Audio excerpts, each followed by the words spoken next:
বাংলাদেশের বন্দর নগরী চট্টগ্রামে নির্মিত হতে যাচ্ছে দেশের প্রথম মনোরেল। নগরীর দীর্ঘদিনের গণপরিবহন সংকট কাটাতে এই প্রকল্প বাস্তবায়নের উদ্যোগ নিয়েছে চট্টগ্রাম সিটি কর্পোরেশন। জার্মানি ও মিশরের যৌথ উদ্যোগে গঠিত প্রতিষ্ঠান ওরাসকম ও মিশরের আরেকটি প্রতিষ্ঠান আরব কন্ট্রাক্টর গ্রুপ এই মনোরেল নির্মাণের সম্ভাব্যতা যাচাইয়ের কাজ শীঘ্রই শুরু করতে যাচ্ছে।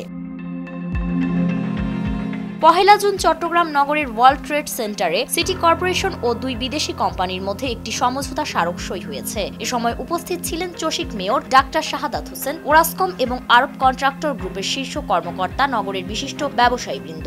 স্বাক্ষরিত চুক্তি অনুযায়ী এই প্রকল্পে বিনিয়োগ ধরা হয়েছে প্রায় 20 থেকে 25 হাজার কোটি টাকা। 32 থেকে 33টি স্টেশন সহ 3টি রুটে 54 কিলোমিটার পর্যন্ত বিস্তৃত হবে এই মনোরেল।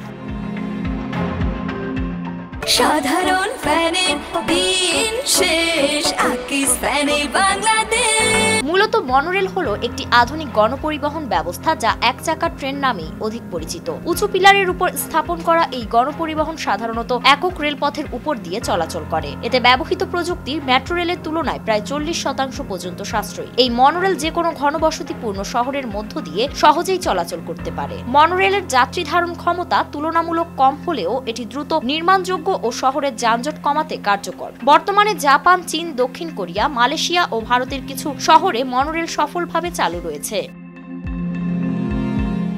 চট্টগ্রাম সিটি কর্পোরেশনের কর্মকর্তারা জানিয়েছে, এর আগে 2021 সালে চীনা প্রতিষ্ঠান উইটেক মনোরেল নির্মাণের জন্য চসিককে প্রস্তাব দিয়েছিল। এ বিষয়ে কয়েকবার তৎকালীন সিটি মেয়রের সঙ্গে বৈঠক হলেও নানা কারণে সেটি আর আলোর মুখ দেখেনি। তবে এর আগে 2019 সালের অক্টোবরে 54.5 কিলোমিটার মেট্রো রেলের সম্ভাব্যতা যাচাই করা হয়েছিল চট্টগ্রামে, কিন্তু তা আর বাস্তবায়ন হয়নি। মেট্রো রেল প্রকল্প বাস্তবায়ন না হলেও নগরবাসীর চলাফেরায় স্বস্তি ফেরাতে এবার মনোরেল চালুর উদ্যোগ নিয়েছে সিটি কর্পোরেশন। জানা গেছে, বিদেশি এই কোম্পানি ইতোমধ্যে 25টির বেশি দেশে আন্তর্জাতিক প্রকল্পে অংশগ্রহণ করে সফলভাবে কাজ করেছে।